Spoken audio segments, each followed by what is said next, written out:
So ఇప్పుడు పెళ్లి ఆ తర్వాత విడాకులు వీటన్నిటి గురించి మాట్లాడుకున్నప్పుడు గతంలో మీరు ఒక ట్వీట్ చేశారు రీమ్యారేజ్కి సంబంధించి ఒకసారి బయటపడ్డ తర్వాత మళ్ళీ దాన్ని సెలబ్రేట్ చేసుకోకుండా ఎందుకు పెళ్లి చేసుకొని అవసరం వచ్చింది బుద్ధి లేదా అన్నట్టుగా మీరు ప్రశ్నించారు.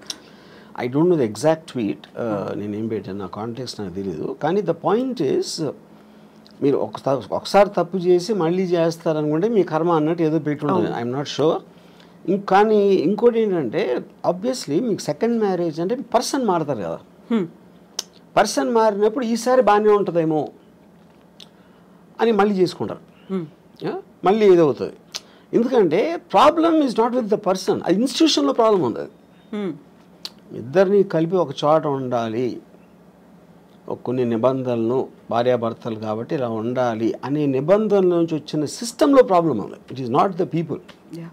సో వ్యవస్థలో ప్రాబ్లం ఉందా? పెట్టేటువంటి వ్యవస్థలో ఓన్లీ వ్యవస్థ పెడుతున్న marriage institution is itself fundamentally flawed. So ముహూర్తాల బలం, ముహూర్తాల్లో కూడా ప్రాబ్లం ఉంది కాబట్టి అని సరికొత్త వాదన ఈ మధ్య కాలంలో వస్తుంది. సో వాళ్ళ రాశులు జన్మ నక్షత్రాలు ముహూర్తాలు నమ్మటం అనేది ఇట్స్ ఏ సూపర్స్టిషన్ ఆస్పెక్ట్. అది so there is no scientific backing to it. So అప్పుడు దేవుని నమ్మటం, మూఢనమ్మకాలు నమ్మటం, ముహూర్తాలు నమ్మటం అవన్నీ కూడా ఒకే కేటగిరీలో వస్తాయి. That depends on person to person. So ఇప్పుడు సరికొత్తగా నాగ చైతన్య అండ్ శోభితాకి సంబంధించి ఎంగేజ్మెంట్ తర్వాత వస్తున్నటువంటి ఆస్ట్రాలజర్స్ వీడియోలు అవి పెడుతున్నారు. మళ్ళీ విడాకులు తీసుకుంటారు, అప్పుడు సమంతతో ఏమైందో ఇప్పుడు అదే అవుతోంది. ఇలాంటి వాటన్నిటిని ఎలా చూస్తారు మీరు? నేను అదే చెప్తున్నా. ఇప్పుడు ప్రతి ఒక్కరికి 2 bit ఆఫ్ ఫేమ్ కావాలి. సెలబ్రిటీస్ గురించి వాళ్ళు చేస్తున్న దాని గురించి మాట్లాడితే మనకి వ్యూస్ వస్తాయి. ఇప్పుడు ఇలా మీడియాలో మీరు క్వశ్చన్ ఎందుకు అడుగుతున్నారు, అలాంటి టాపిక్ అతను లేపాడు కాబట్టి, అతను అది లేపాడు కాబట్టి మీరు అడుగుతున్నా, అది తనకు కావాల్సింది కూడా అదే. ఇప్పుడు దీంట్లో ముహూర్తాల ఇది ఏదైనా అవుతుందా అవ్వదా అనే దాంట్లో విన్నోళ్ళు కొంతమంది నమ్ముతారు, కొంతమంది నమ్మరు, కొంతమంది ఎంటర్టైన్గా తీసుకుంటారు. సో మన లైఫ్లో ఏం చేసినా అదే finally it comes to entertainment. So ఇప్పుడు సెలబ్రిటీల ఇళ్లలో పెళ్ళిళ్ళు అవుతున్నాయి అనుకుంటే ఎందుకని దాని గురించి అంత మాట్లాడుకునే పరిస్థితి వస్తుందంటారు? Because they're celebrity. అంతకన్నా సింపుల్ ఆన్సర్ ఏముంది? మా పక్కింటి వాళ్ళ గురించి చెప్తే ఎవరికి ఉండదు కదా. ఎవరో ఒక స్టారు, ఒక పొలిటికల్ పర్సను, ఏదో ఒక విధంగా చాలామందికి తెలిసిన మనిషి గురించి మాట్లాడితేనే ఎంటర్టైన్మెంట్ వస్తుంది. వేరే వాళ్ళతో రాదని కాదు, అది లిమిటెడ్ సర్కిల్లో ఉంటుంది. అది వైడర్ సర్కిల్ కావాలంటే you always have to target A celebrity. So పెళ్లి వ్యవస్థకు సంబంధించి అవుతున్నటువంటి లోపం, ఎక్కడ లోపం ఉంది అంటే వ్యవస్థలోనే లోపం ఉంది. ఎలా ఉండాలంటారు? అదే చెప్తున్నాను. వ్యవస్థలో ఉందంటే మనకున్న ఇండిపెండెన్స్, మనకున్న మైండ్ సెట్లో ఇద్దరిని కలిపి ఒక చోట ఉంచటం, అది పెళ్ళి అనే పేరుతోటి వాళ్ళని బంధించడం అనేది that is where the problem comes. ఇప్పుడు ఒక ప్రాబ్లం ఏమొస్తుంది, ఇప్పుడు హస్బెండ్ ఉన్నాడు అనుకోండి, హీ నోస్ హిజ్ రిలేటివ్స్, ఆ పేరెంట్స్ అవ్వచ్చు, తన సిస్టరు, వీళ్ళు ఇంట్లో చేసే పని వాళ్ళు ఉంటారు, అందరూ కూడా ఇప్పటి నుంచో తెలుసు. కొత్తగా వచ్చిన అమ్మాయికి వాళ్ళు తెలియదు. అప్పుడు వీడికి వాళ్ళ మీద ఉన్న అభిప్రాయాలు సేమ్ అభిప్రాయాలు అమ్మాయికి రాకపోవచ్చు, which is one of the big reasons why the daughter in law versus the family ఎందుకు ఉంటుంది అంటే అదొక point. And it is naturally understandable. అది నేను గబుక్కుని మిమ్మల్ని కలిస్తే మీ మీద నాకున్న అభిప్రాయానికి మీ గురించి ఎప్పటి నుంచో తెలిసిన వాళ్ళకి అభిప్రాయానికి ఎలా సింక్ కుడుతుంది, అప్పుడు ఎక్స్పెక్ట్ చేయటం తప్పది. సో ఇది ఒక ఎగ్జాంపుల్ చెప్తాను. రెండో ఎగ్జాంపుల్, ఇప్పుడు నాకు తెలిసిన ఒక అమ్మాయి, she wanted to get divorce. ఏంటి ప్రాబ్లం అంటే I find him very boring, which is the good enough reason. Bore కొట్టే మనిషి, మీరు మామూలుగా నేను బోర్ కొడితే మీరు వెళ్ళిపోతారు, కాసేపు హలో మాట్లాడి వెళ్ళిపోతారు, నేను వెళ్ళిపోతాను. మరి కలిసే ఉండాలి అంటే బోర్ కొట్టించి కొడితే ఎలా సాధ్యం? అది she might find something else more interesting, someone else more interesting. అప్పుడు మీ లైఫ్ మీకోసమే బతకాలి అని ఒక అండర్స్టాండింగ్ మీకు వచ్చినప్పుడు ఇంకొకళ్ళ కోసం నా లైఫ్, నా టైము నేను సాక్రిఫైస్ చేయను. ఆ ఇండిపెండెన్స్లోంచి వస్తుంది ఆ బ్రేక్అవే అనేది. సో మ్యారేజ్ అనేది ఒరిజినల్గా క్రియేట్ చేసినప్పుడు ఓకే, భర్త భార్య ఇద్దరు వాళ్ళ పిల్లలుగా అంటారు, పిల్లల్ని పెంచుతారు, చదివిస్తారు, వాళ్ళు ఏదో చేస్తారు. ఫ్యామిలీ ఆస్పెక్ట్ అనేది సొసైటీ కోసం చేసింది, ఇండివిజువల్ కోసం చేసింది కాదు. ఎప్పుడైతే ఇండివిజువల్ ఫ్రీడమ్ అనేది పెరగటం పెడితే ఇలాంటి ఇలాంటి ఇన్స్టిట్యూషన్స్ అని కనబలేకపోతాయి. సో ఈ పెళ్ళిళ్ళు అనేటువంటి వ్యవస్థ లేకుండా ఈ మధ్య కాలంలో వచ్చినటువంటి లివ్ ఇన్ రిలేషన్, దాంట్లో కూడా గొడవలు అవుతున్నాయి, దాంట్లో హ్యాపీగా విడిపోతున్నారు. కరెక్ట్. ఇప్పుడు పెళ్ళి అనేది వేరే వాళ్ళకి చెప్పడానికి, లివ్ ఇన్ రిలేషన్షిప్ అనేది వాళ్ళిద్దరికి ఉన్న పర్సనల్ ఆస్పెక్ట్. అది దట్స్ ఓన్లీ డిఫరెన్స్. యూనో ఇక దాంట్లో లీగల్గా ఎన్ని ఇయర్స్ ఉంటే అది వ్యాలిడ్ ఉంటుంది ఇది అది అని. కొట్టుకుంటాం అనేది ఎలాగో జరుగుతుంది. మీరు అసలు ఇద్దరు ఒక చోట ఉంటే కొట్టుకోకుండా ఉండలేరు. అంటే ప్రెషర్ ఆఫ్ అది ఏమంటుంది expectation more than anything else. Yeah. So ఇలాంటి ఇష్యూస్ రాకుండా ఉండాలంటే understanding is the better way అంటారు. అడ్జస్ట్మెంట్ అండర్స్టాండింగ్ అనేది ఈజీ చెప్పటం.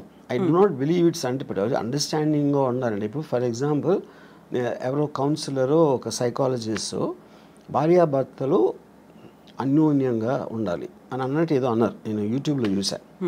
అండ్ ఫస్ట్ ఆఫ్ ఆల్ భార్య అనేది ఇట్స్ లేబుల్. అది రియాలిటీలో ఏంటి, భార్య అనేది స్పెసిఫిక్ పర్సన్. నా భార్య తన భార్య ముగ్గురిని భార్యలు అంటే అందరూ ఒకటేనా? కాదు కదా. The people are different. వాళ్ళ బిహేవియరు, యాటిట్యూడు, వాళ్ళకున్న ఇండివిజువల్ ఇష్యూస్ ఇలాంటివన్నీ కేస్ టు కేస్ చూడాలి. కానీ అందరినీ కలిపి లేబుల్ వేసి భార్యాభర్తలు అన్యోన్యంగా ఉండాలంటే జనరలైజ్ చేయడం అనేది మీనింగ్ లేదు. మీ భార్యని బాగా చూసుకో అంటే మీరు చెప్పారనుకోండి, ఇప్పుడు నా భార్య మీ భార్య కాదు, అప్పుడు మీరు ఎలా ఇస్తారు ఆ సలహా? అది ఏమి తెలియకుండా ఇష్యూ అది. You know so I feel the whole concept of when the entire society in advancement is going towards individual freedom. నా ఇష్టం వచ్చినట్టు నేను బతుకుతాను, నాకు హ్యాపీనెస్ వచ్చింది నేను చేస్తాను అనుకున్న ఎవ్వరూ కూడా they can't be in the relationship unless one person completely compromises. One person completely succumb అయిపోతే ఏదో అట్లీస్ట్ ఓకే. అది సో మనకున్నటువంటి ఒక పర్సన్ కంప్లీట్గా సకంబ్ అవ్వటానికి ఎందుకు సకంబ్ అవ్వాలి నేను వేరే వాళ్ళకి అన్నది కదా.